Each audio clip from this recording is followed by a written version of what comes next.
A while back, I made a video about the Yamaha DM3 digital mixer and why I got one.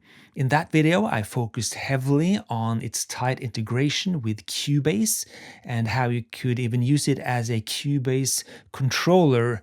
Today, I'm going to show you how I use the DM3 as an audio interface again, working with Cubase, and how you can set up the routing and patching to really customize your setting and workflow with Cubase. So let's go. I have 3 modules now hooked up to this Yamaha DM3 permanently. I have the Yamaha TX802, the Kawai K3M, and the Roland D550. I also use a Lexicon PCM70 down there as an external effects processor.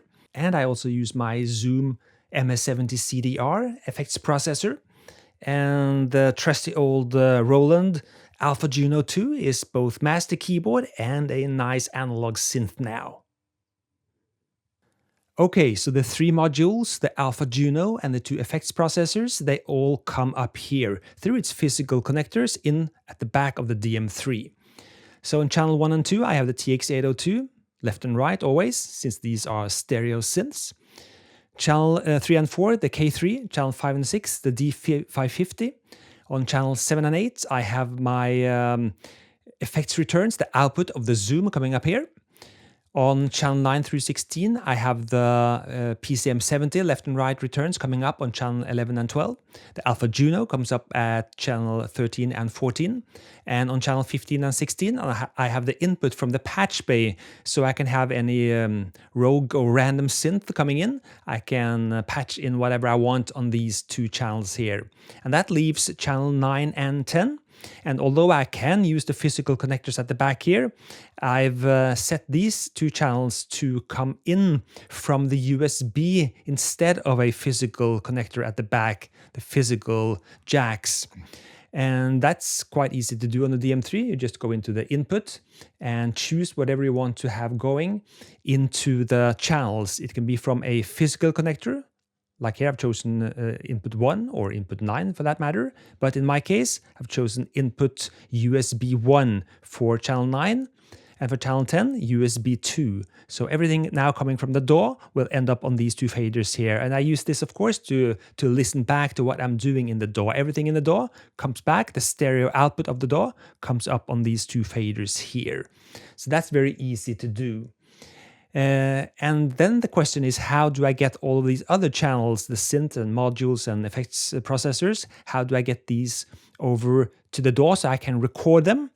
I could, of course, have routed everything through the stereo out of the DM3, but I'm not doing it that way.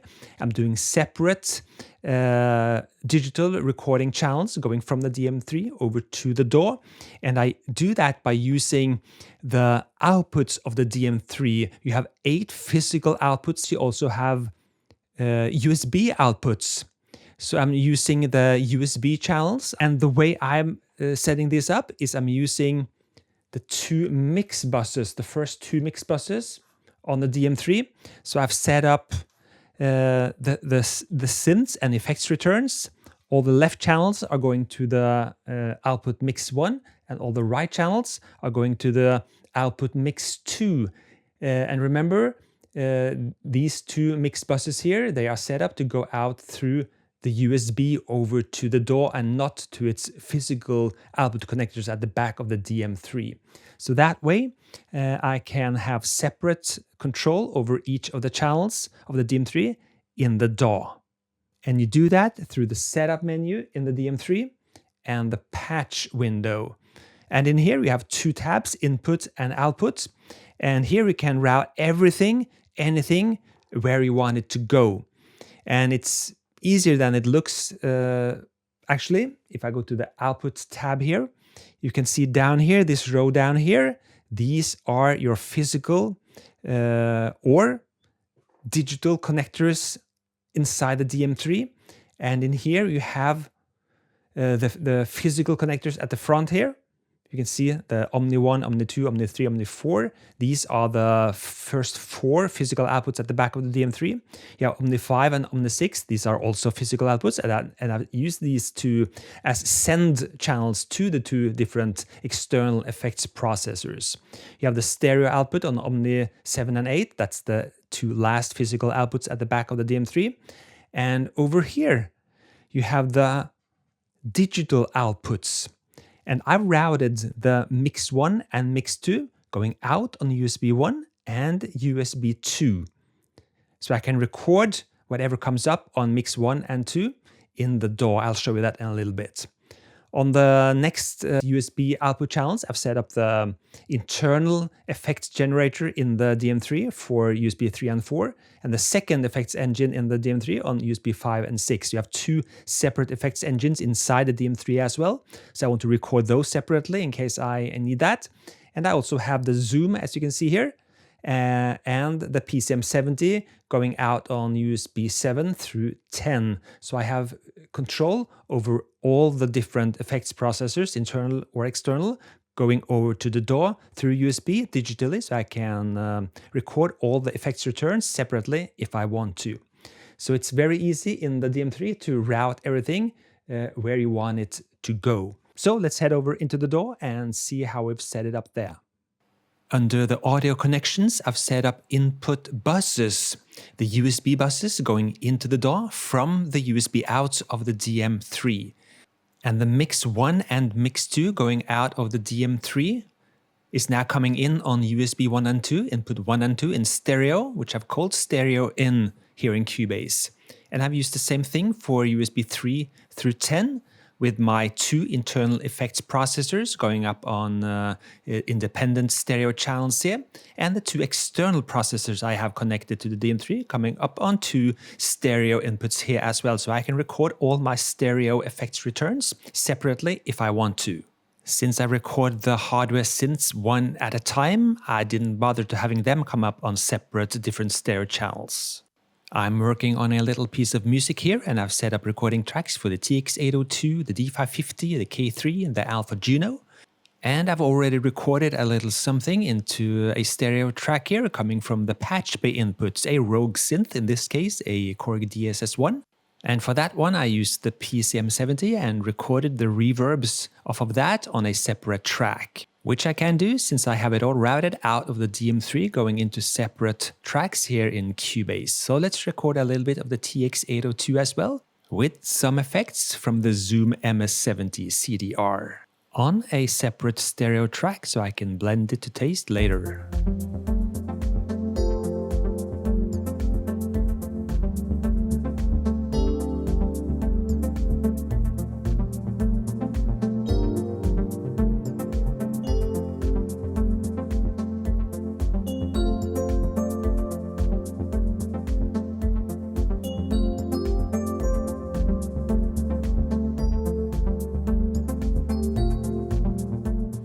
And all this is happening live. I have not rehearsed this in any way, it's just for demonstration purposes.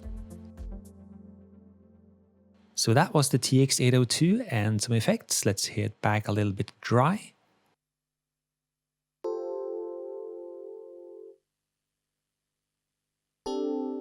Recorded dry. And with the effects.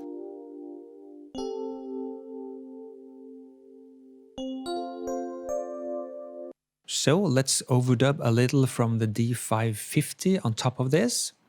The D550 has its internal effects engine, and although I don't use it all the time, I'm going to use it here, so I don't want to record any separate effects track going out of the internal or external effects processors at all. Just the D550 with its inbuilt chorus and reverb.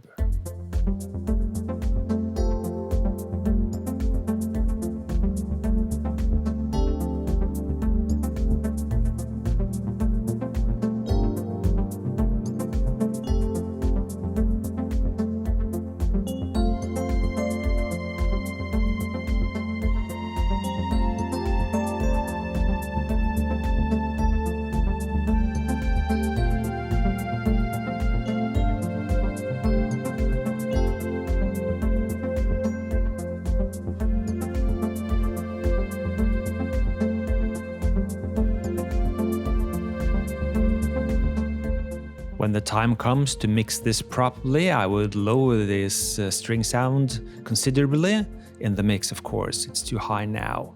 So that was a little bit of the D550. Let's do some overdubs again with the K3 and see how that sounds.